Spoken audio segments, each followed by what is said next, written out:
Assalamualaikum warahmatullahi wabarakatuh. Perkenalkan, nama saya Zahwa Putri Nesrihikar.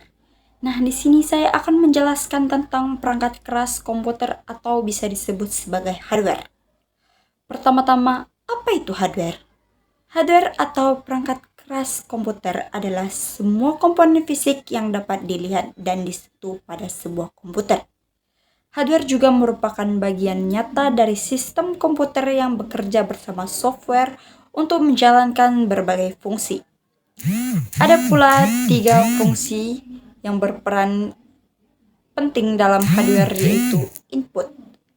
Input perangkat yang digunakan untuk memasukkan data ke komputer. Contoh sederhananya yaitu ketika Anda ingin memasukkan username dan password, kemudian dilanjutkan dengan klik tombol login di komputer. Kedua, ada proses, yaitu perangkat yang memproses data menjadi informasi yang berguna dalam sistem hardware maupun software ketika mengelola data yang masuk lewat peralatan input dan akan ditampilkan kembali melalui peralatan output. Ketiga, ada output, yaitu perangkat yang menampilkan hasil pemrosesan data kepada pengguna. Di dalam hardware, ada juga bagian-bagian penting yang perlu Anda ketahui, yaitu CPU atau unit prosesor pusat. CPU ini adalah komponen terpenting di dalam hardware. Tanpa CPU, komputer tidak dapat berfungsi sama sekali. Ada beberapa fungsi dan karakteristik CPU, yaitu CPU merupakan otak utama dari sebuah komputer. Kedua, melakukan semua kalkulasi dan instruksi logika. Ketiga, terdiri dari ALU atau bisa disebut dengan Arithmetic Logic Unit, dan CPU yang bisa disebut dengan Control Unit. Keempat, kecepatan diukur dalam GHz, contohnya seperti Intel Core i9 dan AMD Ryzen 9. Kedua, ada RAM atau Random Access Memory. Fungsi dan karakteristiknya yaitu memori sementara untuk menyimpan data aktif. Kedua, data hilang saat komputer dimatikan. Ketiga, semakin besar RAM, semakin banyak pula program bisa berjalan. Keempat, yaitu ukuran RAM. Ukuran RAM bisa mencapai 4 GB sampai 32 GB. Terakhir, jenisnya yaitu DDR4 dan DDR5. RAM juga memiliki tipe, yaitu DDR4 bertipe standar 3200 MHz, DDR5 bertipe terbaru, yaitu 4800 MHz, LPDDR5 tipe mobile, yaitu 6400 MHz. Ketiga, ada media penyimpanan. Media penyimpanan terbagi menjadi 2, yaitu HDD dan SSD. Yang pertama ada HDD atau bisa disebut juga hard disk drive yang memiliki 4 karakteristik, yaitu menggunakan piringan magnetik berputar, berkapasitas besar dan harga lebih murah, kecepatan dari 5400 sampai 7200 RMPM. Terakhir, cocok untuk penyimpanan data besar. Kedua, ada SSD atau bisa disebut sebagai solid state drive yang memiliki 4 karakteristik juga sama seperti HDD, tetapi yang satu ini berbeda sebab ia menggunakan chip memory flash, memiliki kecepatan yang jauh lebih cepat dari HDD, lebih tahan banting dan tidak ada komponen bergerak. Harganya lebih mahal per GB. Keempat, ada motherboard, yaitu papan induk.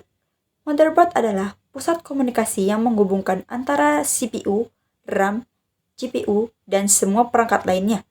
Berikut komponen utama motherboard, yaitu ada CPU socket yang dimana tempat untuk memasang prosesor. Kedua, ada RAM slot, yaitu slot untuk modul memori. Ketiga, ada flash slot, yaitu tempat slot GPU dan kartu ekspansi. Keempat, ada SATA port, yaitu tempat koneksi ke HDD atau SSD. Kelima, ada BIOS chip, yaitu tempat firmware pengatur hardware. Terakhir, ada USB headers, yaitu tempat port USB front panel. Kelima, ada perangkat input atau perangkat masukan. Pertama, ada keyboard yang berfungsi untuk mengetik teks dan perintah. Kedua, ada mouse yang berfungsi sebagai penunjuk untuk navigasi layar. Ketiga, ada scanner yang berfungsi mengubah dokumen fisik menjadi data digital.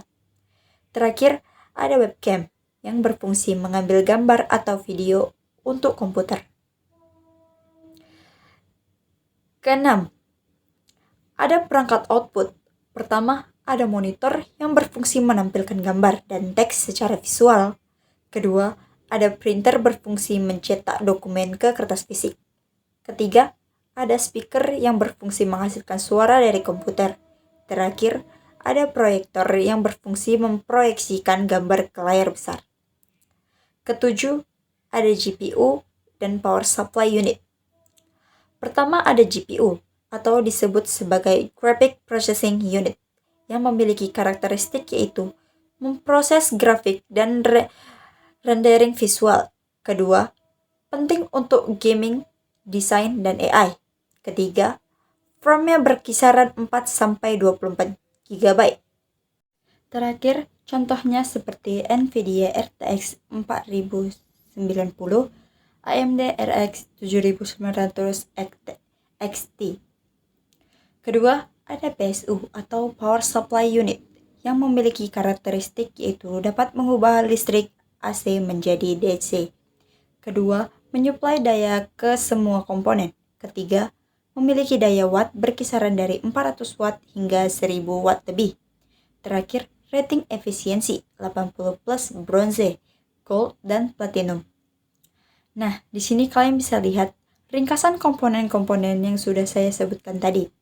Ada CPU, RAM, storage yaitu HDD dan SSD, ada motherboard, GPU, dan PSU. Nah, itulah hasil dari pemaparan saya hari ini. Saya harap dapat dicerna dan dipahami. Maaf jika ada salah kata dan ucapan saya mohon maaf. Baiklah, saya akhiri. Assalamualaikum warahmatullahi wabarakatuh. 다음에 또 만나요 우리 모두 슬퍼 말아요